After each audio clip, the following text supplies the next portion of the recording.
Assalamualaikum warahmatullahi wabarakatuh.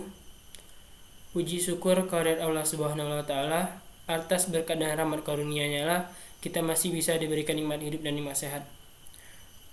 Kemudian tak lupa kita junjungkan selalu salawat serta salam terhadap Nabi Muhammad SAW. Yang terhormat Bapak Arif Febrianto, MPD, selaku dosen pengampu mata pelajaran Pendidikan Agama Islam. Baiklah, di sini kami dari kelompok 8 akan menyampaikan materi mengenai kerukunan antar umat beragama. Kami terdiri dari 4 anggota. Yang pertama, saya Panji Arya Kusuma sebagai moderator sekaligus presentator pertama. Kemudian Denis Agustiani sebagai presentator kedua. Kemudian ada Hana Putri Dewanti sebagai presentator ketiga, dan Helen Risma Fatmawati sebagai presentator keempat. Baiklah, di sini saya akan menyampaikan materi mengenai pengertian dari toleransi. Toleransi berasal dari bahasa Latin tolerer yang artinya memikul. Kemudian menurut Webster New American Dictionary, arti toleransi adalah memberi tempat kepada tempat yang berbeda. Kemudian sedangkan dalam bahasa Arab, toleransi dapat dipandangkan dengan kata tasamuh yang berarti membiarkan sesuatu untuk dapat saling mengizinkan dan saling memudahkan. Kemudian dapat disimpulkan maka toleransi adalah sebagai sikap menenggang, membiarkan, memperbolehkan baik berupa pendirian, kepercayaan, dan kelakuan yang dimiliki seseorang atas yang lainnya. Dengan kata lain, toleransi adalah sikap lapang dada terhadap prinsip orang lain. Kemudian toleransi bukanlah seseorang harus mengorbankan kepercayaan atau prinsip yang dianutnya. Kita sebagai umat agama Islam harus menjunjung tinggi sikap toleransi, karena agama Islam merupakan agama yang damai. Artinya kita harus saling menghargai agama lain, pendapat orang lain. Kita juga harus toleransi terhadap apa yang mereka anut, apa yang menjadi kepercayaan mereka. Mungkin itu saja yang dapat saya sampaikan mengenai pengertian dari toleransi. Materi selanjutnya akan disampaikan oleh Mbak Denis. Kepada Mbak Denis, saya persilakan. Baik, terima kasih kepada Mas Panji selaku moderator yang telah memberikan waktu dan tepat kepada saya. Di sini saya, Denis Agustiani, akan melanjutkan materi tentang dalil-dalil yang menjelaskan tentang toleransi. Yang pertama, dalam Al-Quran surah Al-Baqarah ayat 256, Allah berfirman, A'udzubillahi minasyaitonirrajim. Bismillahirrahmanirrahim. La ikraha fiddin. Qad tabayyana ar-rusydu minal ghayyi. Faman yakfur bit-taghuti wa yu'min billahi faqad istamsaka bil urwatil wusqa la fisama laha. Wallahu sami'un alim. Yang artinya, tidak ada paksaan dalam menganut agama Islam. Sesungguhnya telah jelas perbedaan antara jalan yang benar dengan jalan yang sesat. Barang siapa ingkar kepada takut dan beriman kepada Allah, maka sungguh dia telah berpegang teguh pada tali yang sangat kuat yang tidak akan putus. Allah Maha Mendengar, Maha Mengetahui.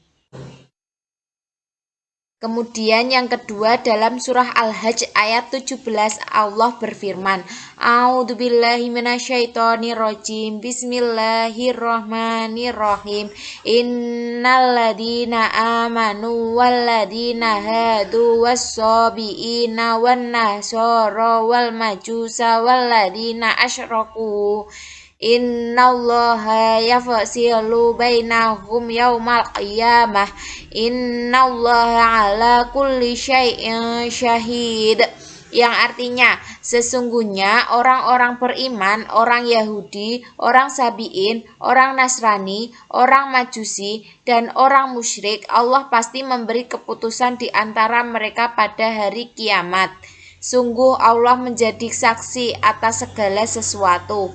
Sekian materi yang dapat saya sampaikan. Materi selanjutnya akan diteruskan oleh rekan Hana. Kepada rekan Hana, saya persilahkan. Baik, terima kasih. Selanjutnya saya akan menjelaskan tentang toleransi menurut agama Islam. Islam secara harfiah dimaknai tunduk, patuh, dan pasrah, keselamatan, keamanan, dan kedamaian. Jadi, berdasarkan pemaknaan di atas, sebagai seorang muslim dalam konteks kehidupan berbangsa dan bernegara, harus bisa menjadi pemberi keselamatan, senantiasa menciptakan kerukunan, dan memberi rasa aman kepada orang lain atau yang disebut dengan toleran. Definisi Islam yang seperti demikian seringkali dirumuskan dengan istilah Islam adalah agama yang rahmatan lil alamin atau agama yang mengayomi seluruh alam. Artinya, Islam selalu menawarkan dialog dan toleransi dalam bentuk saling menghormati, bukan memaksa. Islam menyadari bahwa keragaman umat manusia dalam beragama adalah kehendak Allah Subhanahu wa Ta'ala.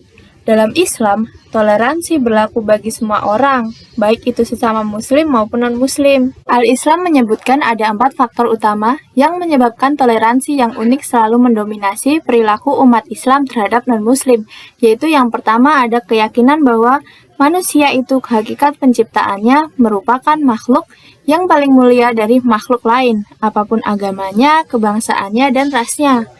Yang kedua, adanya perbedaan bahwa manusia dalam agama dan keyakinan merupakan realitas yang dikehendaki Allah Subhanahu wa Ta'ala yang telah memberi mereka kebebasan untuk memilih iman dan kufur. Kemudian yang ketiga, seorang muslim tidak dituntut untuk mengadili kekafiran orang non-muslim atau menghakimi kafir dan musyriknya orang lain. Hanya Allah Subhanahu wa Ta'ala yang akan menghakiminya nanti di akhirat. Kemudian yang terakhir, keyakinan bahwa Allah Subhanahu wa Ta'ala memerintahkan untuk berbuat adil dan mengajak kepada budi pekerti yang baik meskipun kepada orang musyrik sekalipun. Allah juga mencela perbuatan zalim meskipun terhadap kafir. Itu saja yang dapat saya sampaikan. Materi selanjutnya akan dijelaskan oleh rekan saya. Baik, terima kasih. Di sini saya akan menjelaskan lebih lanjut lagi tentang pluralisme agama sebagai keniscayaan sosial. Pluralisme secara etimologi terdiri dari 2 kata, yakni plural artinya banyak atau jamak dan isma artinya aliran atau paham. Secara generik ia berarti kejamakan atau kemajemukan. Secara filosofis, pluralisme adalah sikap keagamaan dan kesadaran terhadap kenyataan adanya kemajemukan sebagai keniscayaan sekaligus ikut secara aktif memberikan makna signifikasinya dalam konteks pembinaan dan perwujudan kehidupan berbangsa ke arah manusiawi yang bermartabat. Pluralitas agama digunakan untuk menunjukkan paham keberagaman yang didasarkan pada pandangan bahwa agama-agama lain yang ada di dunia ini mengandung kebenaran dan dapat memberikan manfaat serta keselamatan bagi penganutnya. Alwi Shihab memberikan pengertian pluralisme sebagai berikut. Yang pertama, pluralisme tidak semata-mata menunjukkan pada kenyataan tentang adanya kemajemukan. Namun, yang dimaksud pluralisme adalah keterlibatan aktif terhadap kenyataan kemajemukan tersebut. Yang kedua, pluralisme harus dibedakan dengan kosmopolitisme yang hanya hidup berdampingan tapi tidak ada hubungan keakraban sesungguhnya, hubungan religius. Yang ketiga, konsep pluralisme tidak dapat disamakan dengan relativisme yang tidak mengakui adanya suatu kebenaran yang berasal dari suatu agama. Relativisme tidak mau menerima suatu kebenaran universal yang berlaku antara semua dan sepanjang masa. Dan yang keempat, pluralisme agama bukanlah sinkretisisme, yakni menciptakan suatu agama baru dengan memadukan unsur tertentu atau sebagian komponen ajaran dari beberapa agama. Banyak sekali ayat yang menegaskan hal itu. Seperti, kepada setiap kamu sekalian kami berikan aturan hukum syariah dan jalan hidup.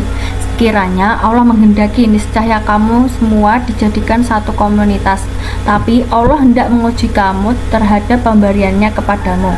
Hanya kepada Allah lah kamu sekalian lalu diberitahukan kepadamu apa yang kamu perselisihkan itu. Quran Surat Al-Ma'idah ayat 48. Dan yang kedua yaitu pluralisme tidak dapat dipahami hanya dengan mengatakan bahwa masyarakat kita majemuk beraneka ragam, terdiri dari berbagai agama dan suku, yang justru hanya bisa menggambarkan kesan fragmentasi, bukan pluralisme. Pluralisme juga tidak boleh dipahami sekedar sebagai kebaikan negatif, hanya ditilik dari kegunaannya untuk memungkinkan fanatisme. Akan tetapi, pluralisme harus dipahami sebagai pertalian sejati kebinekaan dalam ikatan keadaban. Bahkan, pluralisme merupakan suatu keharusan bagi keselamatan umat manusia. Quran Surat Al-Baqarah ayat 25.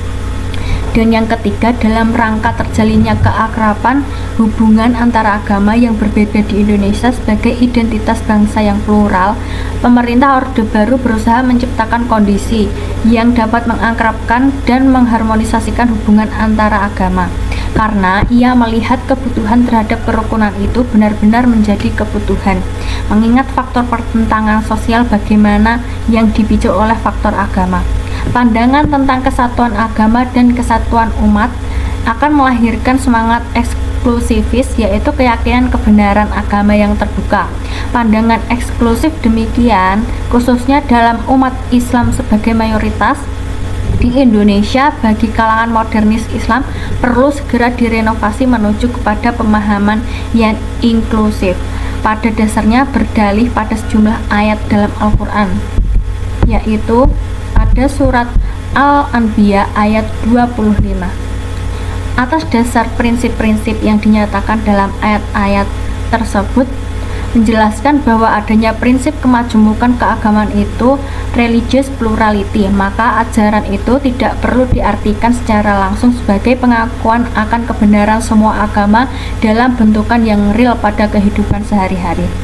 Akan tetapi ajaran kemajemukan itu memudahkan pengertian dasar resiko yang akan ditanggung oleh pengikut agama masing-masing. Untuk persamaan di sini adalah keharusan manusia berpasrah kepada Tuhan Yang Maha Esa. Demikian penjelasan dari saya kembalikan kepada moderator. Baiklah, di sini saya akan menyampaikan kesimpulan dari materi yang telah kami sampaikan.